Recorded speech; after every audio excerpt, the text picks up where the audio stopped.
movie. We are here at the Punjab Express of Harvard Square, Cambridge, Massachusetts. Very excited. Haven't been here before. Me neither. Smells great. Yeah, it smells great outside. Smells even better inside. And then when the food came out, it smelled good. Oh, and it's really very beautiful. Yeah. So it's all the things. It's really we each got dinner for one, and then it's got all the stuff. Mm-hmm. Sampler. Yeah, it's very cool because you get your main entree, and then you get rice, and you get the naan, and you get some little appetizer things, and then even we had soup before, and it comes with a dessert too. Wonderful. And the tea is wonderful. We each had a cup of tea. Mm-hmm. And we also have last each. Yes, what is in this tea? Authentic Indian tea. So it's nice, almost like a chai, but it's different. Yeah. So it's very lovely. I'm curious about your lassi because it was salted mint. Yeah, salted mint. I was very curious too. That's why I ordered. Mm-hmm.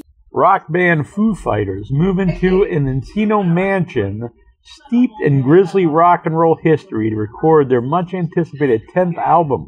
Once in the house, Dave Grohl finds himself grappling with supernatural forces that threaten both the completion of the album and the lives of the band. I think this was just a fun horror movie. It was very silly. Mm-hmm. I think it knew exactly what it wanted to be, and they just made it. Everyone seemed to have a good time. No one's taking it too seriously, but they still make a fun movie, and the kills are insanely fun. Yes, I agree with everything you said. I was laughing basically the whole movie. It was just silly, and some of the one-liners were really funny, and it seemed very natural because they are these real people. This is the band, so they have their little comfort level, but the line delivery was good. I thought the acting was perfectly fine. Yeah, I thought it seemed like them.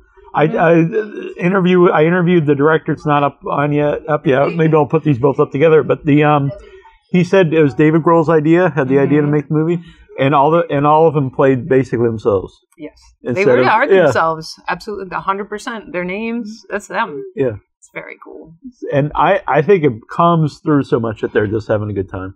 Yes, and like you said, the kills are really they're very clever. They're just.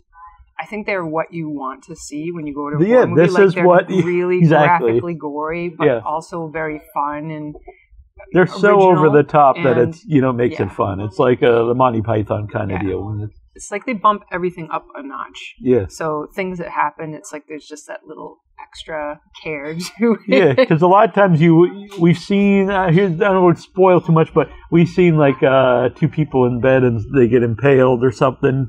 Yeah, and it's usually very quick, and you see it, and then it's but this goes way above and beyond. To me, it's the best of that type of kill I've ever seen. It was fantastic. Yeah.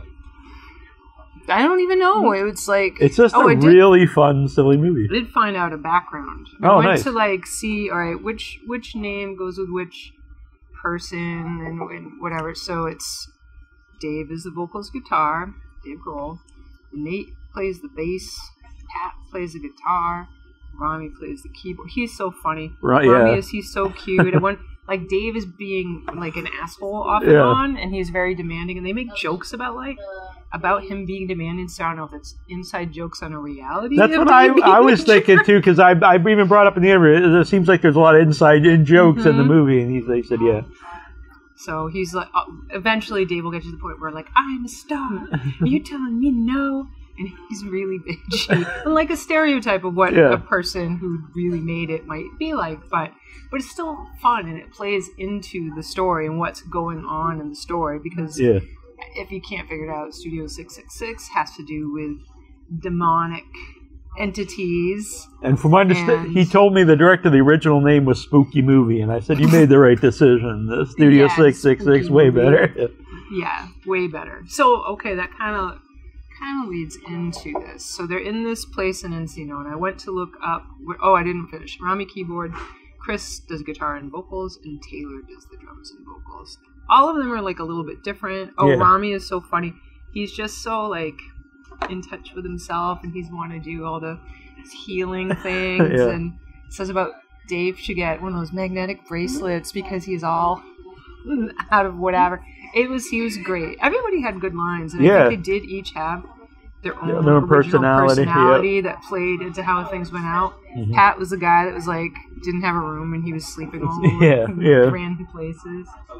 They were great. I thought every one of them was likable. It's like Teenage Mutant Ninja Turtles. I bet a lot of that kind of a little different to them. I bet a lot of that kind of stuff is like in jokes just for bands in general. Like if you share like a place and you don't have enough room, someone's going to sleep on a table. Mm-hmm. And then I really like it's a smaller role, but the groupie guy who's just like the delivery guy. He's just like whatever. Yeah, he's like so the delivery guy comes up to the door, and this isn't like a giveaway. And Dave Grohl enters, and he's, hard to believe. I meant the groupie who's setting up the drums and stuff, but that guy's good. Guy, when he's like lifting the drum or something, yeah. But all of them are good, even all the little roles, and all these everyone in it is for people who are really into metal and stuff. They're all like people from different bands. Like that guy was from Slayer. Also, 2 cameos that I particularly noticed. One I really don't want to give away has to do with Dave is struggling because they choose, their manager is Jeff Grohl. Okay, thank you. So Jeff is their manager. The beginning of the story opens up. These guys are all sitting around. They're like, we need to do something. And Jeff is like, the way he is. Yeah. And is demanding. And so this was kind of weird to me. Dave is like, we need something else. We need something different. And then Jeff is like, I've got the place for you. And it gets all very sinister. So his character ends up being, I don't want to go too far into that, being very interesting. Yeah. And I thought maybe you'd only see it at the beginning, but I'm glad you see more of him. Yes. Yeah, I was glad for that too. I thought maybe this is just a one and done, but you do see him again. Very fun. So there was 2 other people that really stood out for me. One is a musician. That's why I went around, because Dave ends up struggling trying to come up with original sound because he really wants his new album to be totally different, like nothing they've ever done before.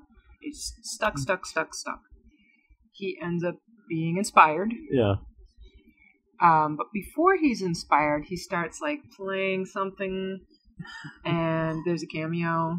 It's beautiful. And I love it, and I think it was so funny. He delivered it so well. I cannot spoil that for you. Mm-hmm.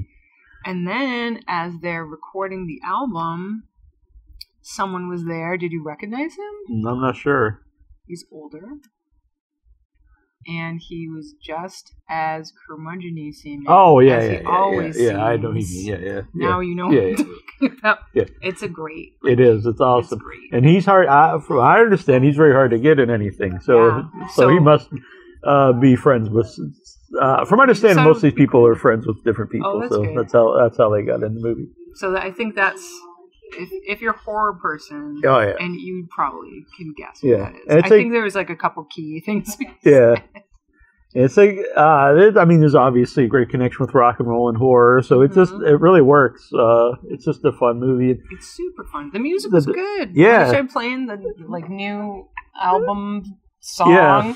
I was like, this is really good. Yeah, and it's just funny too. Like he finds a new chord.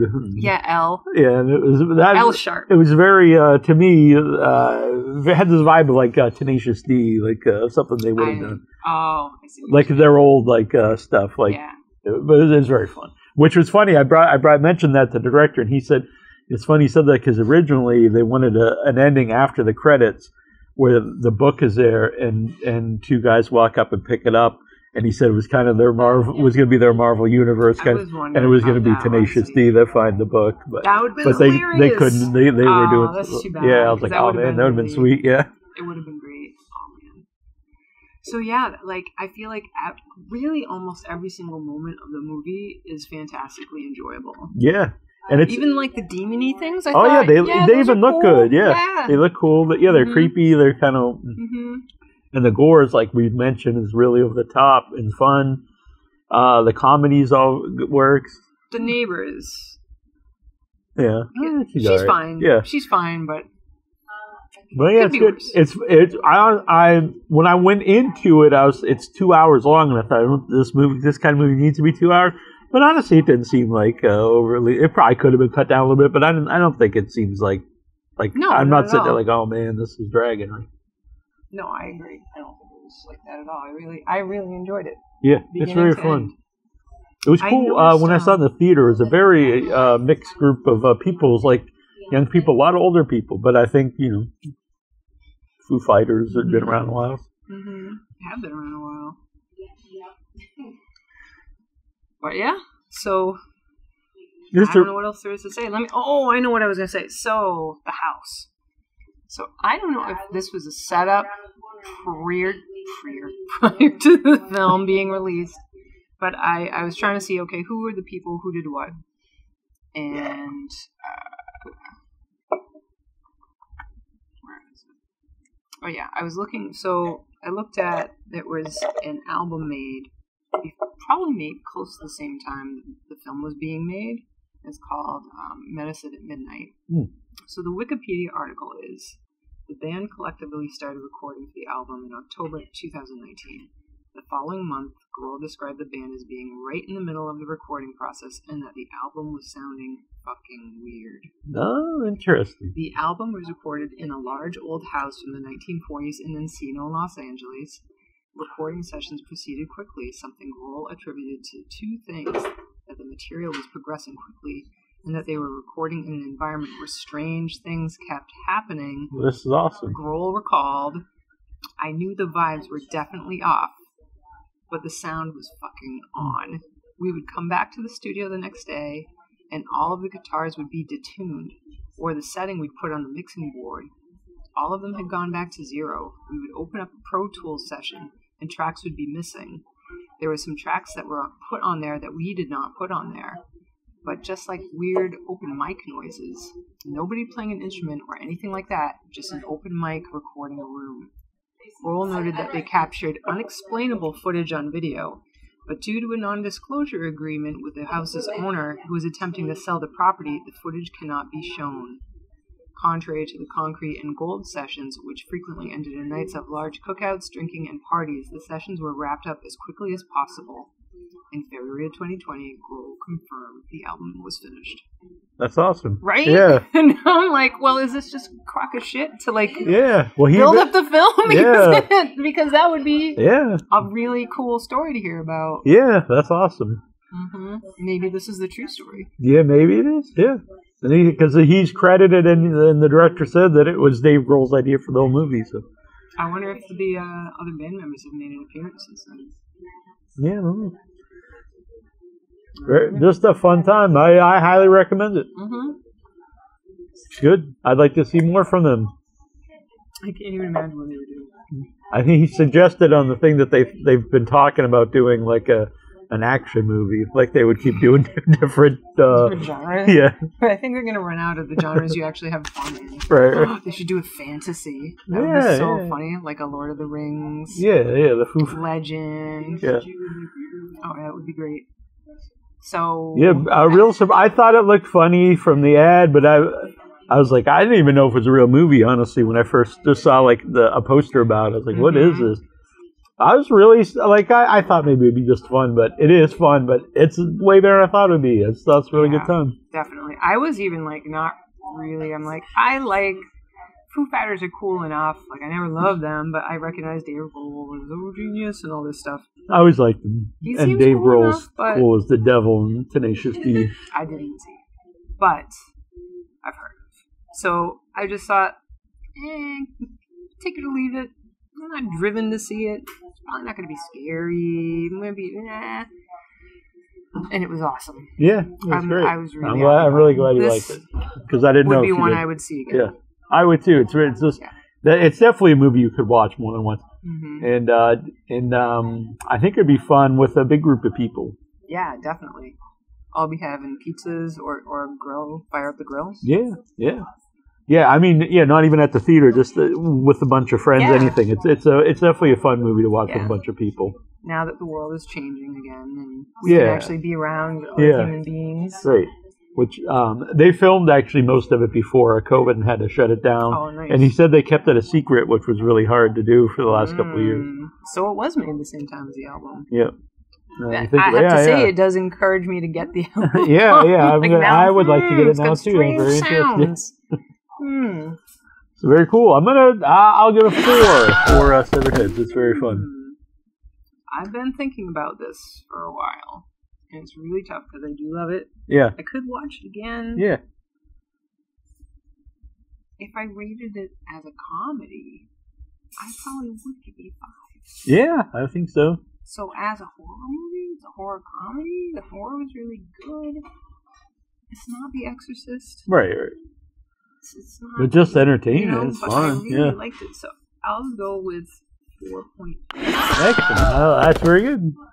I loved it. I loved it too. Maybe it's because I didn't expect things of it. Yeah. But no, I really think it was really good. I agree. I'm really good. Yeah, people out there, if you like just fun, you don't have to have, a super serious horror movie, go check it out. Not serious. It was actually very refreshing because there are a lot of movies out now that are super dark and dreary and bleak. Thought-provoking, and it did not provoke anything.